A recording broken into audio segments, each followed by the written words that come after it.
Check this out. The biggest video of the year is here now.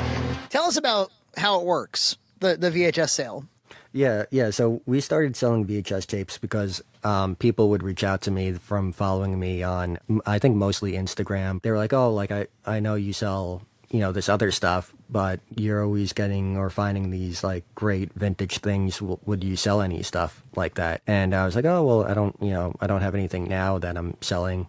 But, I'll keep it in mind. I was getting a bunch of people interested in tapes. I was like, oh, well, I'll look into trying to see, maybe I can get a couple of tapes or something. We just started going around, hitting up a bunch of different thrift stores and trying to get a bunch of tapes to like build up a little inventory for people to pick through. We do buy 2 tapes, get 1 free. Try to make it so it's worth their time, try to pick out some cool stuff. It's not like anything that we're really making any money on. We're not sure if it's even profitable for us to do it. It's just something I'm passionate about. I like collecting the tapes. I like sharing them with people. I just wanted to continue that.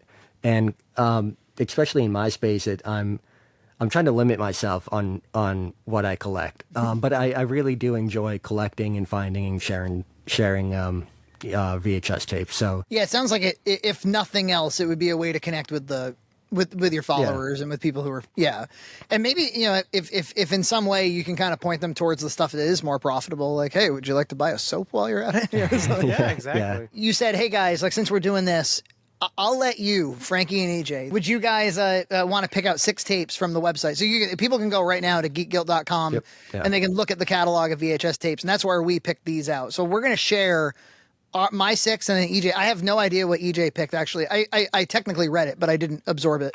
So I'm gonna learn, and I'm gonna share mine. So why don't we do, in classic fashion, an I show you mine. It's back and forth, right? Play a little doctor with VHS. I haven't opened this box at all, so I don't even know what's in it. So let's start right here.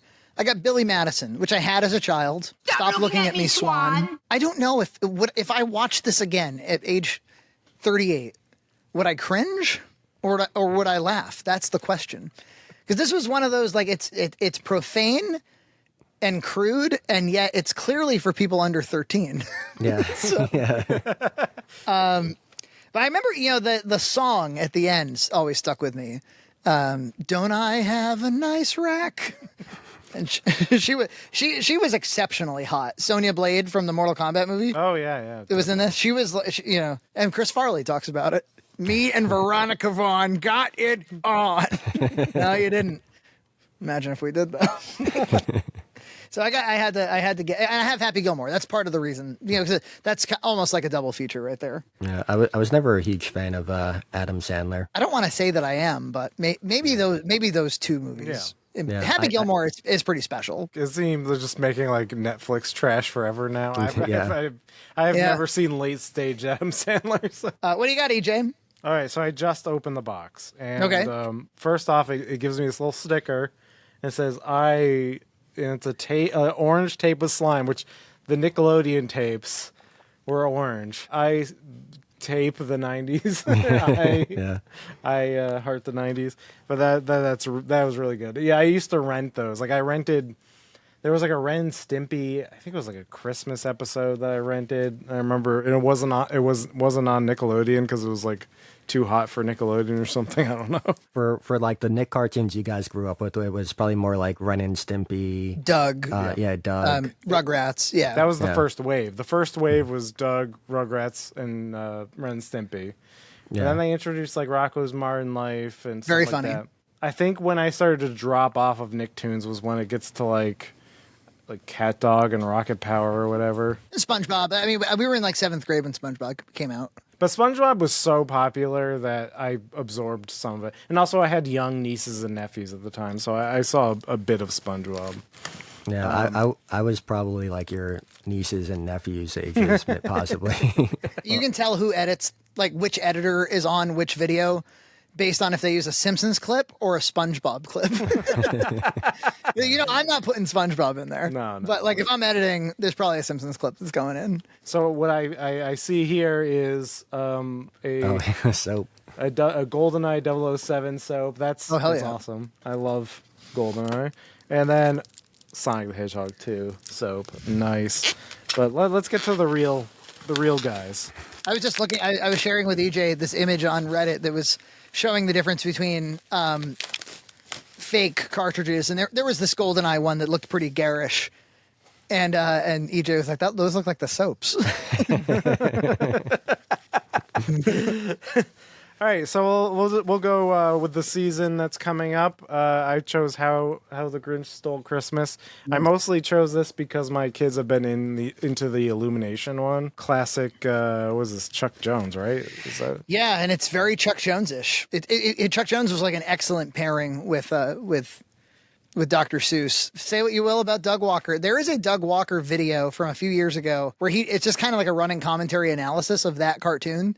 And you know what? Doug's got some really good insights. There was like a Twitter thread about how like Doug's commentary on like animated cartoons is actually like really sophisticated. He is the story of somebody who doesn't give up. And no matter how cringe, I think he's won. I think he's won. Doesn't give up and doesn't change. No, yeah, he just keeps squealing or whatever he does. Alvin and the Chipmunks, A Chipmunk Christmas. But why chipmunks? Because my daughter is wicked into I mean, she has been for her whole life, actually. Is the family, the original guy, what's his name? His father invented the chipmunks. And really at the time, it just meant speeding up voices. And then in the 80s, the son took over with his wife. And he's the, Dave, like, come on, fellas. Like, that's that dude. He owns chipmunks. Yeah. And he also does the voice of Simon and Alvin. And then his wife does like Theodore and all the Chipettes. Janice Carmen, and she's the director too. She directs and produces all this stuff. And they struck some deal with Universal in the early 2000s, where they were supposed to they would be contracted to make a bunch of movies. And I remember reading something about how Universal kind of reneged on the contract, where they didn't make all the movies that the Chipmunks people were promised. Mm-hmm. But that's what made like Chipmunks Meet Frankenstein, Chipmunks Meet the Wolfman, and also those were the people, the younger people that revived them in the 80s. They're the ones who invented the Chipettes. And to me, like adding the Chipettes to this whole thing was one of the smartest things you could possibly do. I just went back this year and watched Meet the Wolfman. And it's a fantastic movie. It really is a lot of fun. There's so many, I guess, because it's in part done by Universal. Yeah, they can put in like a lot of references, like direct references. It was a really fun watch. I enjoyed it. We've seen it a million times in this house. All right, DJ, what'd you got? I picked Silence of the Lambs because this was one of those movies that is probably my earliest memory of like hearing that like movies are like award winning.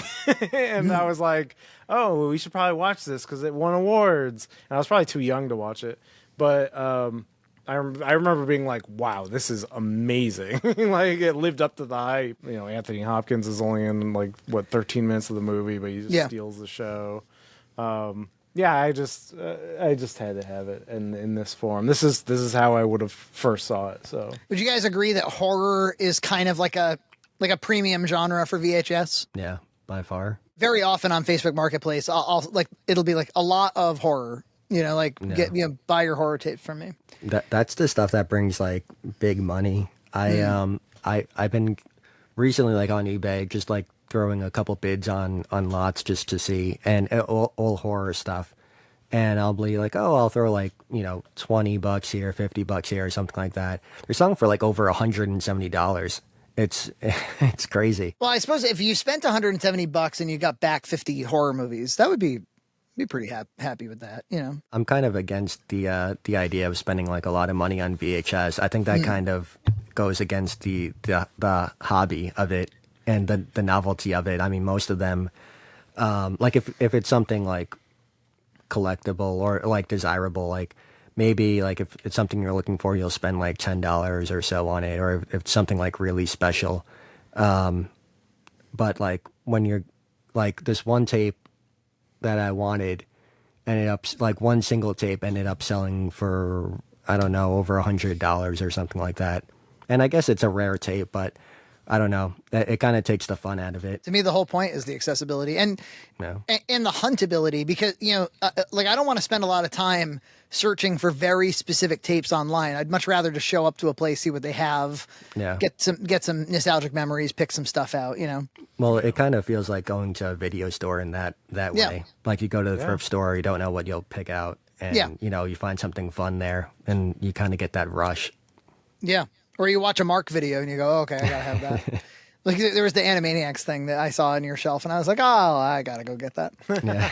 Winnie the Pooh, Spookable Pooh. Why did I choose this?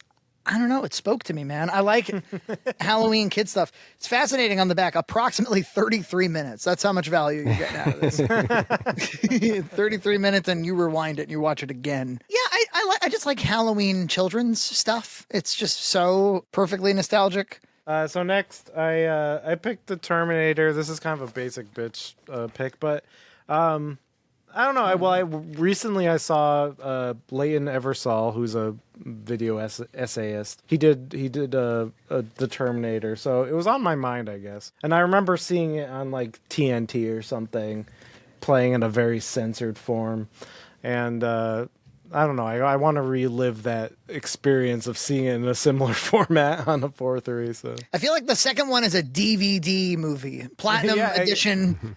You know, remember? Do you remember when that was a big DVD release in like 2002? Like I got Terminator 2, and it's got plenty of special features. Yeah, and it had like I think it had a director's cut in it where they put in like there was a dream sequence with Kyle Reese in it, and there's a.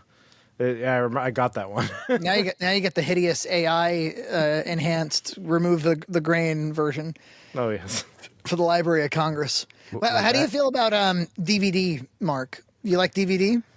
I used to collect them when I was in high school, and it's just not the same as VHS for me. I think I was talking about it. I don't know if it is Levi or Captain something on Discord. With VHS, I think the art is a lot of the draw for collecting them. For sure. And it feels like the DVDs, they didn't have the same thoughtfulness that went into the art and the packaging of the product. That's true. Instead, a lot of times, if it's a good DVD, they put the love into like the menu system. Right. Yeah. And the interactivity and the Easter eggs. And there's kind of like a whole culture around that, or there was for a period, and at some point they gave up on it all because it wasn't worth it for the average consumer. But if you were into that kind of thing like I was, DVD, the one I always reference is Requiem for a Dream. This very melancholy, dramatic drug addiction movie. Yeah. The main menu is an infomercial, like call 1-900, you know, and it's like very discordant with what the movie is. It's referencing this like weight loss pill that is like a background theme in the movie. Mm-hmm. I just love clever shit like that. Oh, and there's like a instead of just popping right into the menu, it first like rolls a little bit of the infomercial. You're forced to watch a little bit of the infomercial. For my generation, I think like the biggest one was like the Shrek movie where it had the they spoofed American Idol. I always see people referencing that online when it comes to like physical media and DVDs. Christmas Vacation. Christmas Vacation. Christmas Vacation. It's a good movie. I've said this before in the podcast. I'll say it again. My wife calls it the excellent movie. I remember being 16. It was like that meme where like the guy has the hot girl by the neck and is explaining something to her. I was explaining like why DVD is so superior to VHS in every way. And she was like, I kind of just like my tapes. Yeah, look who's laughing now. Yeah, I would love to set her up on that rocking chair, leave her with this, let her have a good night. My dad exclusively talks in Christmas Vacation quotes. Hallelujah. Holy shit. And can I say, Mark, this is in pretty good shape. This is like this is acceptable for me. You're really into collecting like the pristine tapes, right? I like them to be nice. Yeah, I don't. Yeah. I'm like that with DVD too. Actually, I don't like to buy a beat up used DVD. I'd rather just not buy it at all at that point. Yeah. And again, it doesn't need to be perfect, but it should, like, if I'm going to buy, for instance, like a dust jacket, like a DVD with a dust jacket, the dust jacket can't be all chewed up. I'd rather throw that out at that point. Yeah, this is nice. I love the art, man. Who can resist? To continue my theme of like, I don't know, Gen X basic bitch, I'm going with RoboCop. Ooh. By the time RoboCop got to me as a child, it was already like being marketed to kids. Like my friend had a RoboCop toy that I like borrowed, and then I lost like his helmet. And but I do love I love the original. It's so good. EJ, when you watch tapes, where are you watching them? Down there in the? No, I'm watching them on my porch with the Sony Trinitron, the wood grain, everything. That's a good setup, actually. I'd like to come over sometime, watch a tape. Yeah, you should. It has to be at night because during the day there's a lot of glare for that big TV. Yeah, right. Yeah, you must have seen Mark. Like EJ's been on like a real journey with CRT televisions for the past 2 years. I think I'm at my end because like that one's great for, because it's RGB modded, so I actually use it for streaming. Like I have a SCART switcher, so I stream with it. I stream with this one too, the Sony PVM. So streaming on the CRT, you're like a regular Mike Matai. I am. In the theme of buying things because I know my wife will be impressed. She always loved Treasure of the Lost Lamp, DuckTales, the movie. This is the DuckTales movie. If you wanted a DuckTales movie, this exists. 74 minutes, gorgeous animation. Speaking of chipmunks, actually, there's Chipmunk Adventure, which is another gorgeously made 2D animated film. This kind of, in her childhood, there was like this Treasure of the Lost Lamp DuckTales movie, and there was Chipmunk Adventure, and they're both kind of like premium, animated adaptations. So we have the DVD too, and the interesting story about the DVD is it's extremely rare because it came from like what do you call it, like the Disney Club or something. Like if you were a member of the Disney Club. Yeah, that was the only way you could get that one. But I said, well, let's keep the theme up and get Treasure of the Lost Lamp. Very good movie. I remember that DuckTales movie was like one of the first movies I saw in theaters. Oh, wow. And so it did play theatrically. Interesting. So the last, I'm going to do two at once because I approached them in a different way. I approached them as if I was going to a movie rental store and I was looking for something I haven't seen before. So, and it's kind of shameful, but I've never seen Goodfellas. Wow, so, you're Italian. I know, these are my people. I mean, I love Martin Scorsese. I've seen Casino. Yeah, well, that's like the sister movie, really. Yeah. So if you love Casino, you're gonna love Goodfellas. So I was like, you know what, I need to right the wrong with VHS. Yeah, and I'll do this one too. I've never seen Young Frankenstein. Oh, awesome. Wow. I love Mel Brooks, and I've just never seen this. So I look forward to popping it in. That's one movie we have to watch every year, my wife and I, Young Frankenstein, for Halloween. Classic. Gene Wilder. You can't beat Gene Wilder with like comedic timing and embodying a character. You ever see his interview on he weighed in on Tim Burton's Charlie and the Chocolate Factory, and he was like, "Oh, I think it's an insult." He's like, "I'd like to say nice things, but fuck that movie." He's they immortalized. Completely didn't get it. All right, well, here's my final one. And you know what? It says underneath the title, digitally remastered. Remember, you would have digitally remastered or widescreen VHS releases sometimes. Oh, yeah. This does say the Young Frankenstein says digitally THX remastered. Wow. Which is almost kind of like saying when DVD is invented, we will have already done the legwork. So First Blood. Oh, baby. Yeah. Does it rank up there with Rocky for me? Not quite. But this is a top 20 movie of all time for me. Absolutely. So you love it too, EJ? Oh, of course. Yeah. I was shocked because I saw it a little bit later in my life. So I thought it was going to be like some campy horseshit. And then I turned on like, wow, this is like devastating. Oh, yeah. Yeah. That performance at the end. So I remember, I probably told this story before, but I remember because I was so into Rocky and my dad was like, all right, well, I know about Sylvester Stallone. Let's go to the movie store. I think we went to like a Kmart or something, some big box store from when I was young. And he was like, we're going to go to the video section. We're going to pick out something that's like we want to see. I remember he said, we want to see Stallone in action. And we saw that. And I don't think we even connected the fact because it's just called First Blood. Doesn't say anything about Rambo. And we knew Rambo from the Zeitgeist, but I don't think we even realized it was the Rambo movie. And you know what? They made 5 of these fucking things, and they never made anything even close. Brian Dennehy makes a big difference in that movie. If you ever are interested in storytelling and screenwriting, check out the commentary track on this because Stallone does like a running commentary. He was talking about it in the book First Blood. Rambo is a Vietnam War vet, and this cop this played by Brian Dennehy is a Korean war vet, and he kind of resents him almost on that on that basis. Like the Vietnam guys got a lot of attention and Korea didn't as much. And so there's like kind of a natural tension. Dennehy is he's like a big guy. He looks like he's got a lot of aggression and resentment built up. I mean, I saw a clip of him playing Willie Loman in Death of a Salesman, a stage production of it. And it was fascinating because I'm really used to the Dustin Hoffman performance, where he's kind of just a small guy who's appealing to relationships in his life that are all falling apart. He's got this outsized opinion of himself. When Dennehy plays it, it's like watching like a gorilla who is just like, he's like, when I was young, I used to be able to appeal to my relationships, and that's where I got ahead in life, and I'm not getting ahead of life. It just brings a different physicality. It's one of the coolest things about like stage acting is you plug a different actor in there and you basically rewrote the play. I love First Blood and I love Dennehy, and I would definitely pop that in sometime.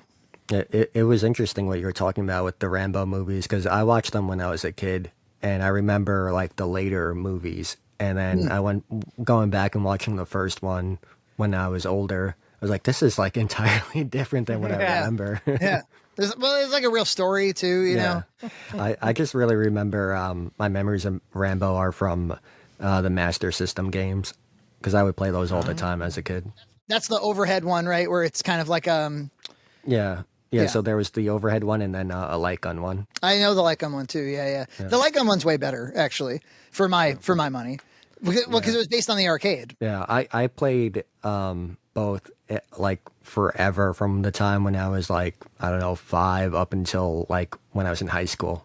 Like me and my one friend, we would just always play Master System games, and California games and all that stuff. Did you grow up with a Master System? Yeah, that was my first console. Oh, wow. Yeah. And you being a little bit younger, that's interesting. Somebody must have had a Master System kicking around. Yeah, my parents had it from their video store. And, great. Wait a minute, your parents had a video store? Yeah, back in the 80s before Blockbuster. That's so fucking cool. Yeah. No wonder you are who you are. Exactly. It was your DNA. They were done with it by the time I was alive. But what was the place called? Video Plaza North. Oh, I feel like I want to go to that place. There's like a home video of them like walking through on the day they're opening, and it's really fun to go back and watch. That's so cool. So you grew up in a movie loving family, generally speaking. I guess not really. They were purely in it for the money. Yeah, no, and for the money. My mom definitely more into like literature. I don't know. They always kind of did like weird stuff. One of those things was just owning a video store. Well, you know what? You've become their spiritual successor. There's basically a fully operational VHS online store. So people can go to geekguild.com. And honestly, like this dude's, you could put together an infomercial. It's like with prices this crazy, it's impossible for me to make a profit. But we're pretty sure we're not. We were like, I think I said to you, I was like, oh, cool. Like the other week we just sold like our 50th tape, and they were like, my wife was like, oh, nice. I think we made 20 cents in total. but it's through all that trouble. Yeah, it's not like it's really just for fun. I just enjoy it. I just love sharing it. And I grabbed I pulled out some tapes that I just got recently for the site. So nice. Wacko's Wish. Oh, baby. Oh shit. So, I should have picked that out. I only just got it the other day, but it has. Is that a clam? It's a clamshell. It's a clamshell, but it comes with the package. I'm slightly anti-clamshell. I don't like the clamshells either, but I don't think this one was available in anything else. Yeah. They're in. Apparently, I guess it's a rare tape. Because I was looking online and I can't really find any, but it has all like the pack-in promo stuff. Oh, baby. The only thing it doesn't have, there was a toy that was packaged in the front, and it's missing that. But Pokemon 2000, which I know you're super into Pokemon. I am. Not me, but EJ is. Yeah, no, I know. Yeah. Yeah. But it comes with the pack-in card. I've gotten more into it just because my kid likes the cards. So we started watching the, whatever you call it. There was a Walmart, by the way, while they're still selling optical media, Walmart sells big, cheap box sets of awesome things. in their like little DVD section, and they were selling, I don't know what you call it, but it was basically my childhood Pokemon episodes, like several seasons. The Indigo League, that's what it was. And the whole thing, I want to say it was like $50 or something, and yeah, so we burned through that DVD set. Oh, yeah, I gotta go to Walmart.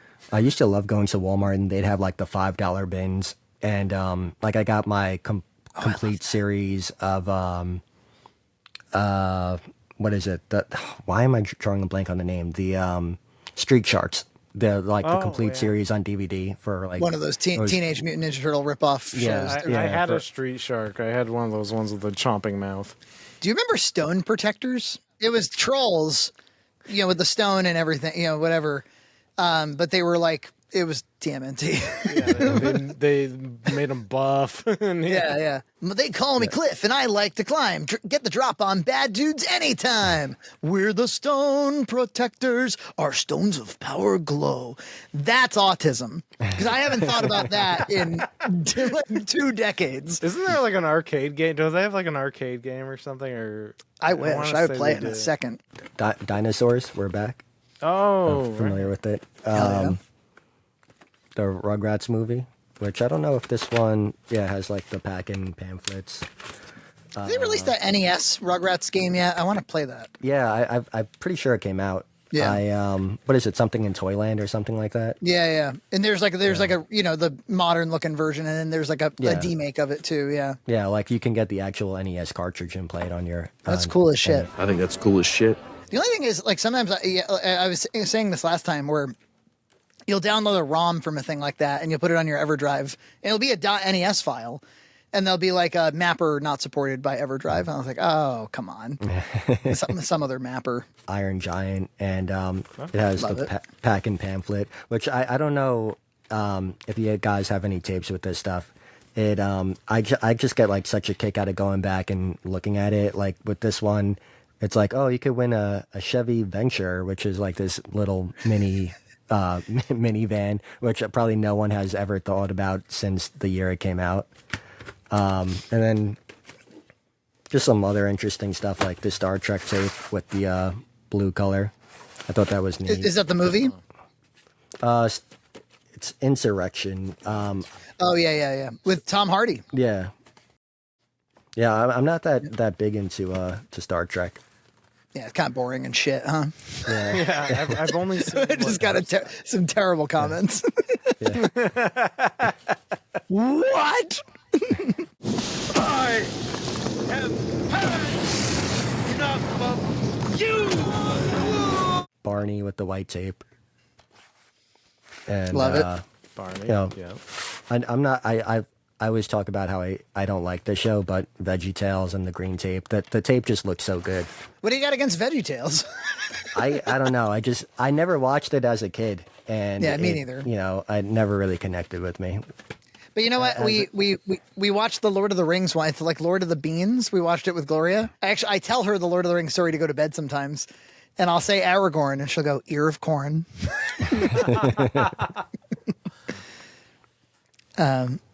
Any others? Yeah. No, I that's it for now. I just figured I'd pull out some of the interesting ones. I love it. Yeah, so there's pages and pages of this stuff. This guy is nuts. He's got tapes coming out his ass. So you should buy some off of him, even if there's no profit. And then at least get a couple soaps to sweeten the deal. Get some soaps. The soaps are awesome, and you can punk somebody. I'm gonna probably use these soaps. But you should, yeah. That's why they're there. I struggle to use them because they're just so nice and deceiving. I want to put Sonic 2 right up my ass. Dun dun dun dun dun dun dun dun dun dun dun. All right. Well, hey, thank you so much, Mark. Thank you for also your generosity and your support and your friendship and all that great stuff. So geekguilt.com. And there's other cool stuff there too. They can get the ROM hacks, the N64 ROM hacks, and they should totally check you out. So thanks for coming on the show. All right, thanks, guys. I appreciate it. We'll see you on video. We're the Stone Protectors. Our stones of power glow.